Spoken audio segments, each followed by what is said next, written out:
كوسة رولز بالجبنة الكريمي والموتزاريلا. أكلة جديدة وجميلة قوي للي بيحبوا الكوسة واللي ما بيحبوهاش. دي طريقة حلوة يعني تخلي حتى اللي مش بيحب الكوسة يبدأ يستطعمها ويفضلها لو مثلا في أطفال في البيت. طريقة طبيخ الكوسة التقليدية بتخليهم مش مبسوطين منها. الأكلة دي لذيذة تخلي الأطفال يحبوا الكوسة ويستطعموها أكتر. هي كمان بديل لذيذ جدا للكوسة اللي بالبشاميل. لو احنا من الأساس بنحب الكوسة بالبشاميل الأكلة دي بالتأكيد هتعجبنا جدا. هبدأ أعملها معاكم بالراحة، هي سهلة قوي. أنا بحاول قد ما أقدر أقطع الكوسة بتاعتي شرايح بالطول كده كلها، وتكون قد ما أقدر رفيعة علشان دي بعد السوا هبدأ أعملها رولز. أنا هنا سويتها في الفرن، يعني دهنت البايركس زيت ودخلتها الفرن. بس هي لما بتخش الفرن بتطلع طعمها حلو، بس ما بتبقاش طرية قوي في اللف، فاحنا ممكن برضو نسلقها وبتبقى بتالي اسهل في السلق يعني. بس برضو بديل الفرن ده بيخلي فيها طعم حلو، يعني طعم الفيومين بتاع الفرن ده بيبقى جميل جدا. بدخلها حوالي من ربع لتلت ساعة وبتطلع بتبقى استوت وبتبقى سهلة في اللف. دي بقى الخلطة اللي هي الحشوة بتاعتنا للرولز.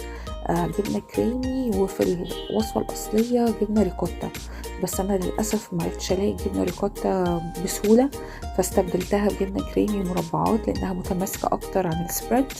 وبحط بيضة، البيضة دي في السوا بتخلي الجبنة تتماسك أكتر كمان، وشوية موتزاريلا لأن برضو بتخلي قوام الجبنة بعد السوا جميل جدا وبيبقى فيها مطة كده وبتبقى سايحة.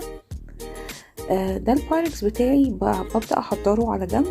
بحط البيس تحت عصير طماطم، مش كمية كبيرة، حوالي نص كوباية بس، زي فرشة تحت الكوسة علشان الكوسة وهي بتستوي تاخد من طعم الطماطم. ودي الرولز اهي ببدأ أحضرها.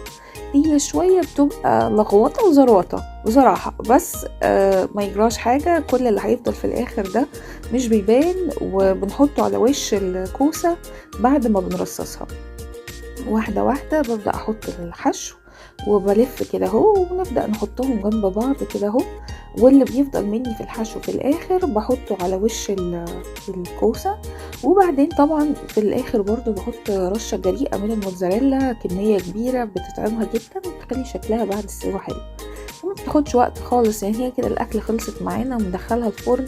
بما ان كل حاجة تقريبا مستوية بدخلها بس لغاية ما الجبنة تسيح وتاخد لون. هي تقريبا خدت من ربع لتلت ساعة. انا بحب اكلها مع الرز الابيض. هي كده خلصت وزوقتها هنا بالورق الريحان الفريش. اتمنى تجربوها وتعجبكم يا رب، والف هنا.